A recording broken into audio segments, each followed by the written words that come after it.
আসসালামু আলাইকুম। চলে আসলাম আমাদের রাহিম ভাইয়ের কলার দোকানে চলে আসলাম। কলার দোকানে আগুন লেগে গেছে মনে হচ্ছে। আগুন লেগে গেছে ভাই। ভাই এত ব্যস্ত কাজে সে আমার দিকে তাকানোর সময় পাচ্ছে না। সময় পাচ্ছে না। আমাদের আলমগীর সাহেব কোথায়? একটা নতুন গাড়ি ওয়ারিং করানো হচ্ছে।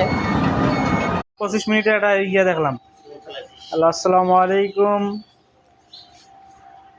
প্রিয় বন্ধুগণ, আপনারা দেখতে পাচ্ছেন আজে বাজে কথা বলবি না, কথা ভালোভাবে বলবি যে কিভাবে মালটি লাগানো হয়। দেখুন এই যে মিশুক অটোর যে বেয়ারিং ভাঙছে সেটি কিভাবে লাগানো হয় সেটি আপনারা দেখতে পাচ্ছেন ভিডিওর মাধ্যমে। এই যে তিনি একজন অটো ড্রাইভার। এই যে দেখুন খুব যত্নের সহিত নিজের গাড়িটি মেরামত